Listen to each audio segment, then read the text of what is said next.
agricultural educators and officials uses dual meanings of keywords as a mechanism to explain the deepest teachings of Buddhism in terms related to agriculture. It begins by interpreting the essential truth of and indeed the etymological origins of Dhamma as the duty and the performance of one's duty. It uses the Thai word for nature to introduce the linkage between the Dhamma and responsibilities of everyday life as a duty because life may be considered as borrowed from nature.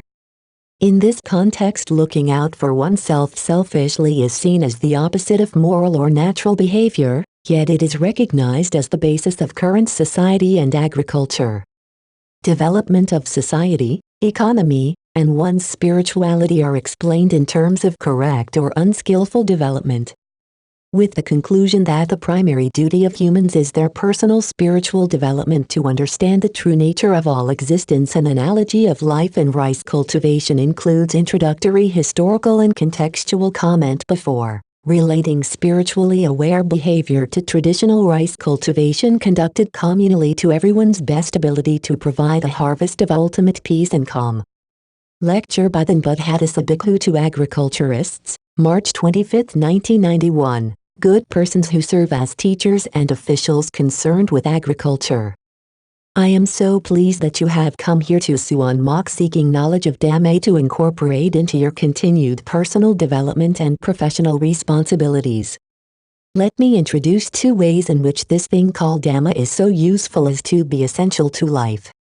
The first is Dhamma fulfilling the potential of being human, regardless of our individual characteristics, professional and other responsibilities, and the various other differences between us. We all require a correct understanding and moral base if we are to use this life properly. The second way in which Dhamma is essential to everyone is in assisting the quality of our actions in our work and other responsibilities in life while incidentally making them enjoyable, satisfying and valuable. At the very least, these two aspects of Dhamma provide the essential foundations to make you a moral person who in turn is best able to discharge responsibilities effectively. On the other hand, if Dhamma is absent, one's life will be painful, as if it is biting its owner. A life that bites its owner is worse than a dog's. For who has ever seen a dog bite its owner? This type of life is a living hell, dominated by constant bites. From such feelings as hurt, love turning sour, anger, hatred, fear, concern for the future, yearning for the past, being hurt by the past, excitement, envy, worry, and jealousy. Such lives that have lost their way are so intolerable, bitten by their owners to such an extent, that suicide is frequently considered as a means of escape, even among the wealthy. All this occurs because the essential foundations of life have not been laid correctly. Where life turns and bites you, there is no calm or peace, joy or happiness, and it is most difficult to be useful to yourself or to others. In terms of being useful, Buddhadasa spoke of three types: utility, which you should remember well and apply in your lives. 1. Being of use to yourself. 2. Being of use to others. 3. Being of use to all things in the world, incorporating the first two types within an understanding that everything in the world is mutually supportive. It is our responsibility to observe these three types of usefulness in our lives. If we do not, an underlying lack of peace will prejudice all our acts, even those aimed at benefiting ourselves. The ups and downs of life, experienced as sometimes laughing, sometimes crying, sometimes seemingly crazy, are the result of life lived incorrectly, not in accord with real nature. Your work and other responsibilities must be consistent with Dhamma. Whatever your role, be it rice farmer, horticulturist, merchant, government official, artisan, committee member, or beggar, your responsibility is to do the best to your highest personal satisfaction. If conducted with sufficient Dhamma, your work will be enjoyable and easy. If you sweat profusely, it will be as blessed holy water, not the hot water of the restless and ignorant. This enjoyable, cool and holy sweat of satisfaction arises from the correct performance of your duty, no matter how hard the task. Now, consider this question carefully. Is it necessary to conduct your duty, any duty, to the extent that it is foremost in your life? You might say that it depends on capabilities and weaknesses of others involved, not just me. and make excuses that I have made all the inputs I had to and should not be responsible for the outcome, that I was not put on this earth for this purpose, that I didn't even ask to be born in the first place, and anyway, why am I being forced to do this? That's such modern personal democracy. So, if you think like this, just try not doing your duty to your utmost. It surely will be a life that bites back severely. You should worship your work, your duty, as the highest action, because it is salvific in various ways depending your outlook. One way to view it is as the ancients who believed, as a principle derived from Buddhism, that life was borrowed from nature. If your life is not your own property as ignorant persons think today. Our ancestors saw it as a combination of soil, water, fire, wind, air, and spirits, and this encouraged them to care for and develop themselves spiritually so that they could return their borrowed lives to their owner in the best condition when the time came. To consider any aspect of your life as your own and to do as you will is to rob, to embezzle, and such action will surely come back to bite you. Treating this borrowed life as if you have created it yourself is to live a lie and leads to lustful desires replacing moral actions. Just compare the difference yourself between considering life as pleasing yourself, or as an entrusted, unconditional, interest and appreciation-free loan from nature to develop as skillfully as you can. Nature's loan of life allows you complete freedom to choose. Developing your life for your own benefit will cause it to bite you. The alternative is to develop your life morally to your highest satisfaction, caring for it as a borrowed good to return to its owner on demand. Nowadays there are few persons older than 100 years, so we might say that 100 years is the duration of the loan. To return it, metaphorically, as a stinking, rotten dirty mess like a corpse in a coffin that even ghosts wouldn't accept is not the correct way to repay the loan. Yet this is what life developed only for self-satisfaction is like. It contains no inner quietness or calm. It is ruled by fear, subject to oppression, and plagued by unsavory problems that are eventually so overwhelming that they cause untimely death. How can we develop or improve ourselves spiritually when we act in total opposition to nature, destroying forests, watercourses and waterholes, and roads and canals built by our forefathers? In fact, today we don't tend to develop anything personally because we have allocated that role to the government, or have manufactured other reasons for our lazy inaction. We don't personally care about maintaining natural beauty and its integrity, nor do we seek to coexist with nature in the manner of our grandparents. However, the fact is, there is no need to bother the government for such community matters. For example, the traditional annual processions of Buddha images along roads and canals once prompted communities to say, we will be proceeding along the roads and canals with the respected image. We should extend, repair, beautify and maintenance them out of respect for the teachings and ceremony. In this way infrastructure was developed and preserved without any recourse to government. Nevertheless, today we prefer to rely on government out of selfishness and laziness. We seek advantage over competing persons and envy those who attract assistance before us rather than develop local facilities ourselves. And in so doing we foster ingratitude, waste, dishonesty, and crime to such an extent that it is now almost impossible to find a safe place. Many decades ago, I went to Bangkok and felt that it was safe everywhere, any time of the day or night, but in recent times it has deteriorated to the extent that one is constantly aware of crime. In addition to such unskillful development, we further damage ourselves through vices and the allurements that lead to them in such forms as amusement halls, excessive alcohol consumption, and undesirable nightlife. One of the resulting problems is drug addiction, which may now be seen worldwide. It is much more than a national or personal problem. Such problems make modern society's pride in its progress laughable when one considers that primitive man had no such social problems. Similarly, while disease is an ever-present human phenomenon, we are now globally subject to diseases that humans should not be, and from which even dogs do not suffer. You will have all heard of the global efforts to control such diseases. All these are products of our misguided development, which makes us the laughingstock of ghosts, monkeys, and primitive man. This is all ignorant development. Today's education is highly developed for health, politics, economics, and technology. Computers appear to be everywhere in the world. So, why is the world not at peace? Why does it have rising and intractable problems associated with crime? The answer is clear, because each development has been oriented to our greed or lust for a selfish benefit. By not developing in a manner that suppresses greed, we have increased selfishness in a self-feeding cycle where development is for selfish ends because it is devoid of Dhamma. It only has cleverness that allows travel to the moon and stars as if strolling in the backyard. Such cleverness produces no peace or happiness because it lacks Dhamma and because the education oriented to such cleverness is mad. And this madness is global, yet Thailand, a small country, follows the behind of the foolish larger countries. Education produces such cleverness that graduates do not know how to use it except in seeking selfish ends. And so everything is oriented to selfishness, i.e., the poor, the rich, beggars, laborers, employers, all think of themselves first. Even the election of political representatives involves payments, all totally inconsistent with Dhamma. Selfishness pervades and everything crumbles. That is why it seems we can never have enough jails, police, or courts.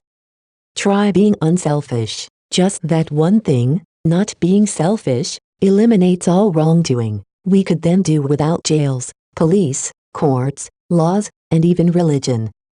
Please remember this, and if you don't agree, you're free to reject it all. Without selfishness, we can do away with laws and religion. Because the essence of religion is to teach unselfishness, so if there is no selfishness, what need is there for religion? However, today's society is selfish and no number of laws can ever be sufficient to control its effects. Religion assists in maintaining order but is insufficient.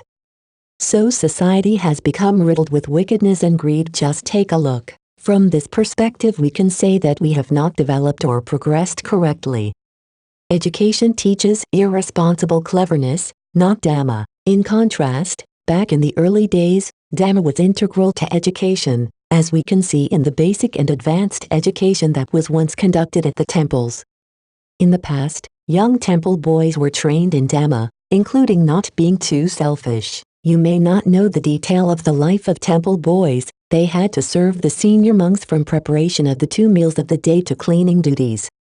Especially the accommodation, but also the various religious and administrative function rooms of the temple, rising before and retiring after their teachers. After 5 or 10 years of disciplined and unselfish attention to their duties, as ordained monks, they were allowed out of the temple, and overall they remained unselfish, because they had learned and acted the Dhamma. Their academic knowledge was not great, but they were unselfish, honest, expressed gratitude, and reciprocated kindness.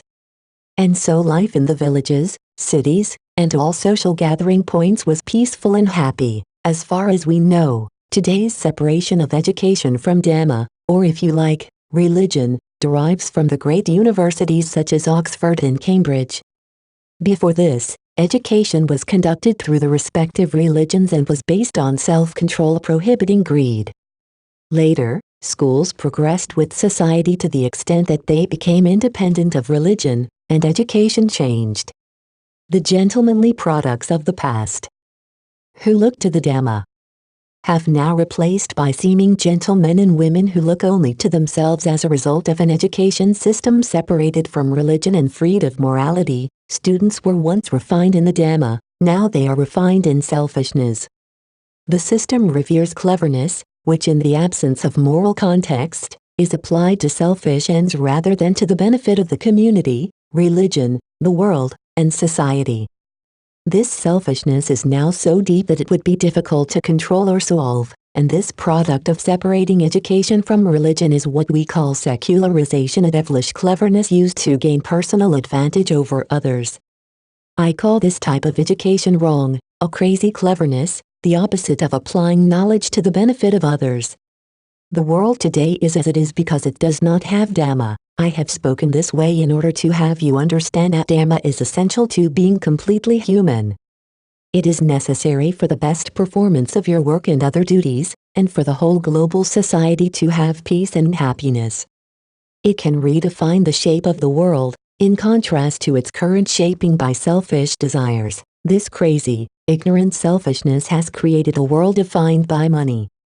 Some people misunderstand and think that if they do not look out for themselves, then no one else will.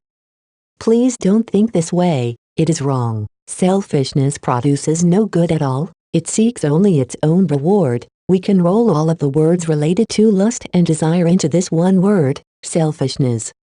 With the wisdom of insight, no action related to ourselves is selfish, but may rather be termed self-control, self-respect or self-development.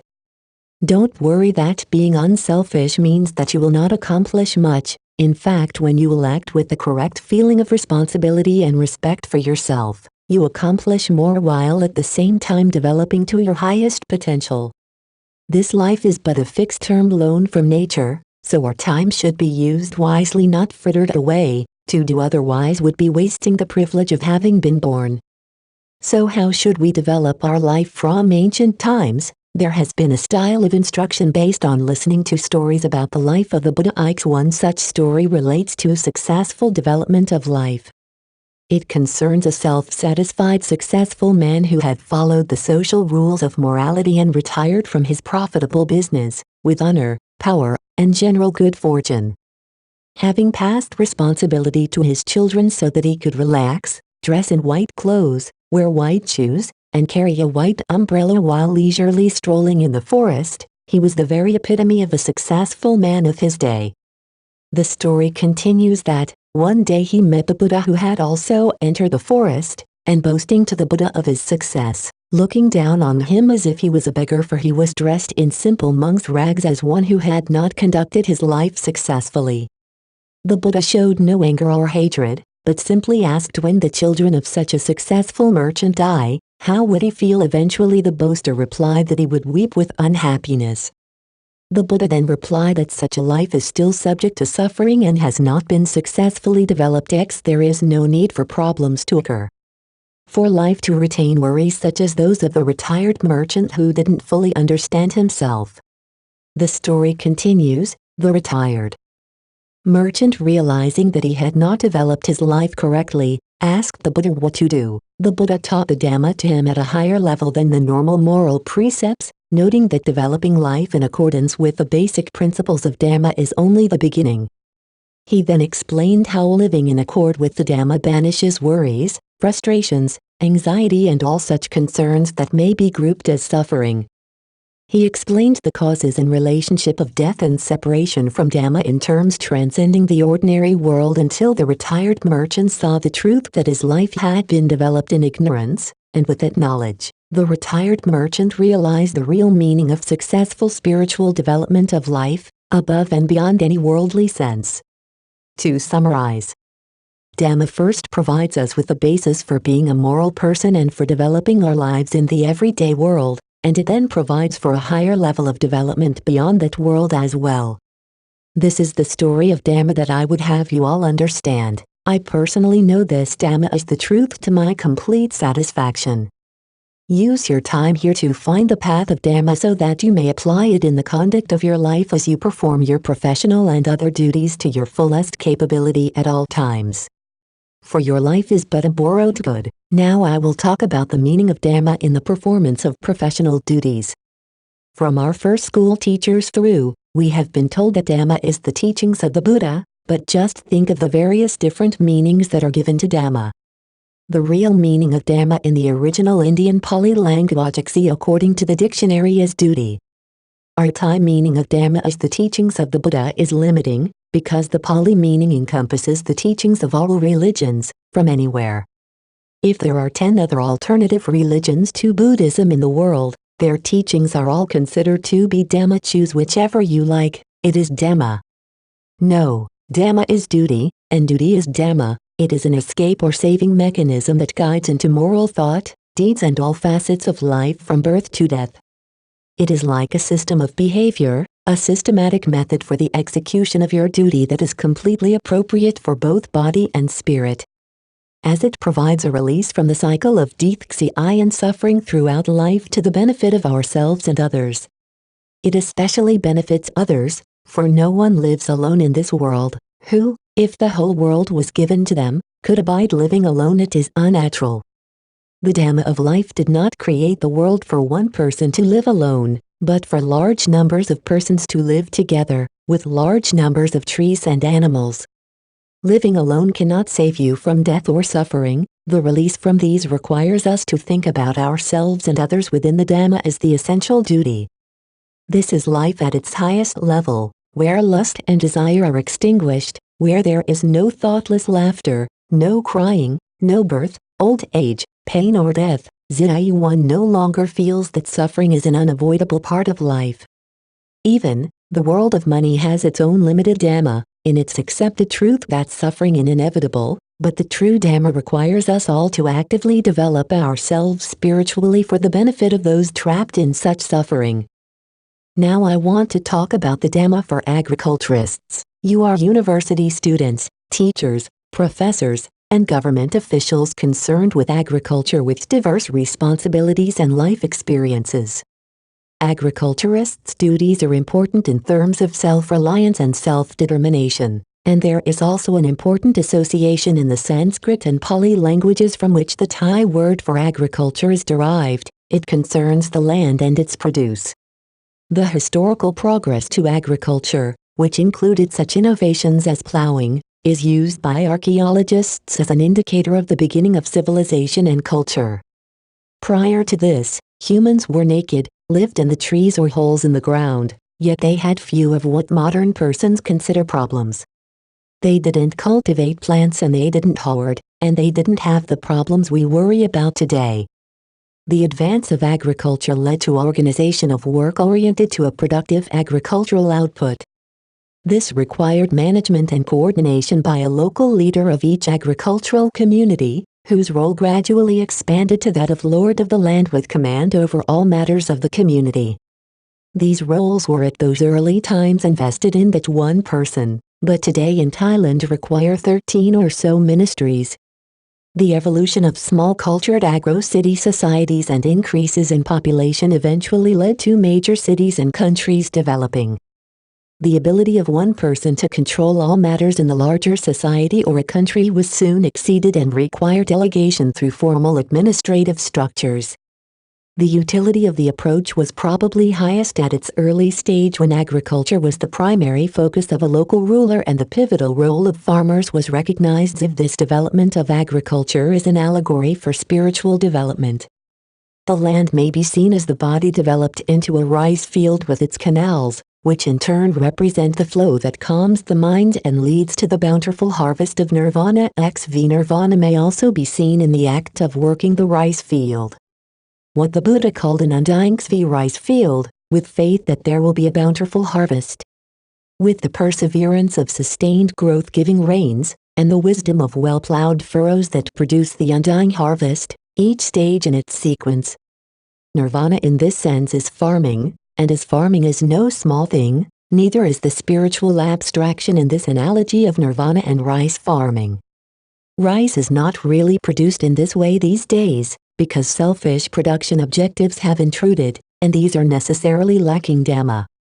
Failure to understand the essence of duty as Dhamma in rice production has removed the enjoyment of farming's hard work. If we undertake our human duty properly, recalling that duty means Dhamma, then we will cultivate ourselves spiritually as our primary action. The Dhamma in rice farming, with its dutiful plowing in the hot sun behind the buffalo, is enjoyable and conducted with a felt smile. The early rice farmers knew such satisfaction because they felt their duty as their most important moral responsibility and action. The most important thing that we can do is our duty. We can call it farming using the ordinary materials, natural resources to produce the harvest, which when we commit our minds and spirits, is nirvana. Nowadays we notice obstacles to the successful production of ordinary rice resulting from selfish desires. There is no love of the Dhamma, so there can be no love or committed execution of duty. As soon as the sweating starts, they say it would be easier to steal. They seek a shortcut to wealth out of selfishness. If it is the true rice produced with a pure heart, Then there is delight when the sweating starts and the farming is fun and productive. Pure hearts don't get drunk or use other drugs, they don't seek out allurements that lead to ruin, and they don't contract diseases from unskillful behavior, diseases that even dogs don't contract. If farmers and you agricultural specialists understand that farming seen in this spiritual way has been humanity's highest duty since antiquity, this would be a great thing. Your harvest would be a useful life, it would be a profitable harvest that may be considered timely development of this borrowed life from nature. Today, the failure to apply Dhamma to professional and other duties is not due to its absence, but rather to an insufficient understanding resulting from the most cursory study of Dhamma. Farmers still revere the traditional holy water ceremonies, observed according to ritual but without commitment. I say, there is no holy water in that. Go and work until your sweat becomes the real holy water, but they prefer the ceremonies, and so there is no sweating because of selfishness. They want to put themselves to the least effort. They look to themselves rather than looking to and loving Dhamma. Those who love the Dhamma don't fear sweating. In fact, they fear nothing. They commit themselves to following the natural law, morality, rather than selfish ways. Selfishly looking to yourself can never coincide with looking to Dhamma, and precludes you looking to other persons. Looking to the Dhamma and therefore others gives satisfaction, even when sweat floods from you, for you see it as holy water that is the symbol of having executed your duty correctly. When you don't look to that sweat, you do not look to Dhamma but to yourself, preferring idle sensual pleasures, which is in fact looking to or lusting after your own desires. These days, the whole world worships such idle sensual pleasures in the materialism that promotes existing and new desires and excesses, such as superfluous fashions in housing and decorative items, even to the extent that medicines are used recreationally and to excess. The engine of development within this system is greed, which is promoted to further the selfishness that fuels the engine. Such development has no orientation to the suppression or control of greed. Education does not serve to reduce greed, it only encourages cleverness, which better equips persons to look to their own gain, making them just self-centered educated slaves to greed who respond to desires with more desires, causing all the problems that I have mentioned. Let me emphasize that the highest Dhamma is that of unselfishness. If you pursue this highest Dhamma, you will see that the reality of selfishness is laziness, lying, cheating, taking advantage of others, envy, wastefulness, destruction of communal values, pollution, and the cause of fire, and other serious accidents such as reported in newspapers. Accidents arise from self-centered actions that lead to carelessness in matters that may not seem to benefit the self. This can extend to wrongful actions, such as in cases where a person who should not be driving becomes a danger to himself and others. Thus, egocentricity causes accidents. Such self-absorption extends to destruction of public facilities, taking shortcuts to reach, resulting in robbery, cheating, and standover tactics, with everything serving a lust for personal gain and ego. The same causes are active in serious sexual and other crimes, drug addiction, and diseases that even the dogs don't contract, no matter how many jails are built in such circumstances. It is never enough. Alternative means of curbing excessive behavioral cannot replace jails, and in any case, no matter how many devices are created, it will never be enough. Self-centeredness continually increases itself. There are not enough psychiatric hospitals either, because selfishness in the form of ego crises produce madness as people lose their way, even to the extent that some kill their parents, spouses, children, and themselves as well. When the final curtain falls like this, it is madness, and if we look at all the patients in psychiatric hospitals, the root cause of their various complaints is excessive selfishness. This leads people to lose their way to the extent that they either go crazy or die. Let's help each other. Whether we are rice farmers, horticulturists, or whatever, don't sacrifice yourself to selfishness. It is the evil I have described. We should commit ourselves completely to correct actions by looking to the Dhamma and to others. We should perform our duties usefully for others, not for ourselves alone or in a manner that exploits others. Without selfishness, there would be no murders, stealing of others' wealth, lying, cheating, drunkenness, or effects from evil deeds. However, the current pervasive wrong and unskillful behavior leads to criminal courts being overloaded. If anyone can find any criminal act unrelated to selfishness, I would be willing to give you your choice of a prize. I am sure it would be donated if I asked for it, because all evil is sourced to selfishness. If there was no selfishness, evil acts in criminal cases would disappear. If the populace, elected representatives, the government, civil servants, monks, everyone ceased to act selfishly, there would be no need for law, religion, or government oversight, because a populace not centered on self would not require overseeing. There would be nothing to oversee. Thousands of years ago, Lao Tzu said this when he described the best form of government as a system that requires no governing, where all persons behave morally, look to their work as their duty, and where selfish desires are subordinated to work and helping others. When such persons meet someone, they ask straight away, how can I help, not thinking how can I steal from this person, or what advantage over them can I gain, or envying the other party. Unselfish behavior does not require laws or religion, because the unreality of self is, in fact, the highest teaching of religion itself. So please, commit yourself to looking to the Dhamma and fellow humans and beings, and then your various types of work will progress, not only in agricultural fields. The highest teaching of the Dhamma is therefore to not be self-centered. If you have come here seeking the Dhamma, you must study the essence of such unselfishness, read books, listen to tapes, look at the instructional picturesque VIE to gain the understanding of non-self as Dhamma. Look to the Dhamma, look to the very detail of correct behavior, and whenever you think of yourself with Dhamma, raise your hands in obeisance to yourself immediately. But if you think of yourself without any trace of Dhamma and cannot face yourself, do not why, for there is nothing there. When you think of yourself, look at the morality of your body, speech and mind, then you can why yourself, that is Dhamma. The essence and totality of Dhamma may be summarized as unselfishness in the sense that the self does not exist, so study it and look to Dhamma. Behave just as if you are on loan from nature. Don't think in terms of a self existing, of things being of one's self. Beware the ever-demanding ego. We are alone from nature to develop spiritually to know the experience of nirvana. This is what is called Dhamma. It is Dhamma that you have come in search of means of integrating these truths into your duties. Work in life to make your lives worth living, your work worthwhile, yourself a moral person, and to work to the benefit of humanity. Dhamma is duty to act morally, which leads only to correct outcomes, including a release from all the sufferings of worldly life, both physical and mental, for yourself and others. May all of you know and understand the Dhamma, receive Dhamma, act with and for Dhamma, and find beauty in the complete success of your professional duties and your whole life.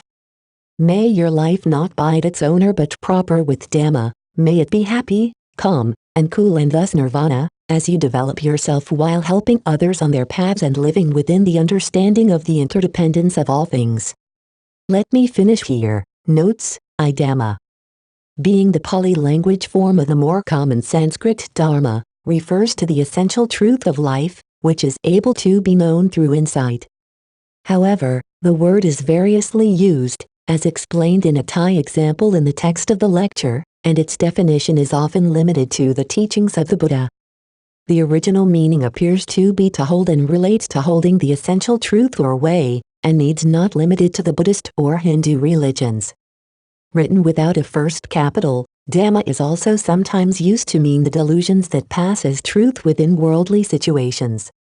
One can imagine the dogs wandering unhampered through the gathered audience, but Buddhadasa Bhikkhu commonly used expressions such as a life which bites itself to describe the self-inflicted suffering common to worldly persons, and emphasized his point by comparing this to a dog's life, a comparison with greater impact in the Thai language, in which relating humans to dogs may, in other cases, be considered insulting. In the Theravadan Buddhist tradition common through Burma, Cambodia, Lao PDR, Sri Lanka, and of course, Thailand, such references are to the earliest texts, the Tipitaka. which were written at the first meeting of Buddhist elders centuries after the death of the historical Buddha Sakyamuni Gautama in order to promote common understanding of the insights and teachings of the Buddha.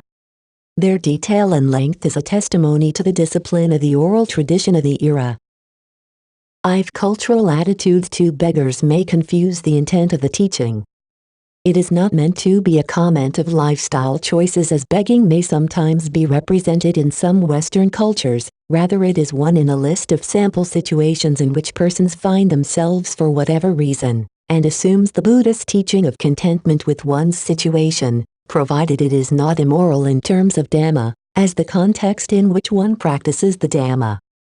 The Thai word Thamachit is usually translated as nature, although this fails to capture its full meaning and, in particular, the meanings drawn out by Buddhadasa Bhikkhu. Many of his writings and lectures use Thamachit to express a concept of Dhamma. Dhamma as natural law and moral actions towards all beings and chat birth, life, incarnation, nationality, modern, to provide a series of meanings that range from the natural environment to the behavior of an enlightened being. In this context, the analogy of life being borrowed from nature may be seen to be self-evident if one accepts the origin of the word Thamachit as relating to Dhamma and life incarnation. Develop or development has a deeper meaning than these English words. Elsewhere, Buddhadasa has explained that the Pali word used in Thai language as fatana to translate the English word development is a recent innovation in the social and economic context, and that its original usage related to spiritual progress or development. This provided the basis of his comparisons of, and puns on, economic and spiritual development in this lecture. This may sound euphemistically diplomatic in English as a means of not mentioning specific diseases, but the reference to dogs in the Thai in fact emphasizes baseness of human society. Selfishness or looking to oneself, or egocentricity, or self-centeredness are used throughout the lecture to describe an attitude or orientation of individuals that is so pervasive as to have influenced the structure of society to serve selfish ends, thereby redefining selfishness into various socially accepted guises, which in turn obscures understanding of the Dhamma. Buddhadasa's emphasis seems to be that the intention of an act determines its effects, and a general intention to look after oneself above others, referred to here as self-centeredness, leads to effects unforeseen in the narrow-minded actions of the selfish. Refer also to Note XX. Such stories, some apocryphal, others with probable historical origins, are contained in the Jataka and other texts of the Tipitaka, or sometimes our later inventions. They have been used as a means of relating moral behavior and explaining the operation of natural law including karma, in everyday terms. Refer to Note VZ. The common language of the time of Buddha in northern India and the language in which the original texts, the Tipitaka 3 baskets of texts were recorded. Death may be understood as referring to the sorrow of loss of attachments ranging from ideas to possessions of one's self. Refer to Note XX. This relates to the central Buddhist insight of dependent origination, which is the cycle of birth through consciousness, attachment, disappointment and rebirth common to everyday existence. In this context, death is not necessarily meant to refer to the end of a biological life, i.e. the concepts of birth and death, for example, may be interpreted according to other Buddhist teachings to mean the arising and decline of new and illusory ideas and material objects of desire in the ordinary mind that is ignorant of the Dhamma. See also Note ZIS. If this historical view is close to the current knowledge of the region that became Thailand, which emerged from hunter-gatherers to agriculture with migrating rice growers who established small communities united through shared irrigation schemes in river valleys, with the water controller being allocated the most important and powerful role. Codified responsibilities of the controller were retained as communities merged and more powerful local leaders arose. And this trend continued until local kings emerged, still retaining names, positions and responsibilities related to agriculture. Today, vestiges remain in the public ritual roles expected of the king. Refer to the book Thai Agriculture, Golden Cradle of Millennia, Kasetsart University, Bangkok 2000, 495 pages. Nirvana Nipvan in Thai and Pali refers to a state of absolute calm or enlightenment, and seems to have literally meant to cool down, possibly by wind blowing on a hot object. It is the objective of spiritual development, possibly the original intended meaning of being in the kingdom of God or heaven in Christian references. Zviundang might also be rendered as eternal or immortal, although the Christian uses of these terms can lead to confusion. The intent here seems to be to relate actions to the undang or omnipresent true nature of existence, which is the Dhamma. Zvi agricultural analogies all refer to wet rice cultivation, which is a critical component of the food, culture and history of the region. Refer also to Note Zivzvi. The complex at Suan Mok has a large collection of tapes of lectures by Buddhadasa, a bookshop with a range of his and other Buddhist books, and a gallery of thought-proving murals and pictures used for instructional purposes. Zixy is a cultural gesture of respect, performed by placing one's hands palm to palm against the upper chest and raising them toward one's head. XX. The teaching that the self does not exist is perhaps the most difficult, for a culturally Western reader, of the concepts related in this lecture. It derives from the insight of spiritually advanced persons, commonly referred to as mystics in the West. That the mental constructs which arose to aid communication in the material world is usually erroneously and subconsciously extrapolated to assume that each person, particularly while alive, is a separate and continuing self. Various intellectual arguments against this illusion are propounded in Buddhism, and the essential realization of this truth beyond intellectualization through experience is the objective of meditative practices.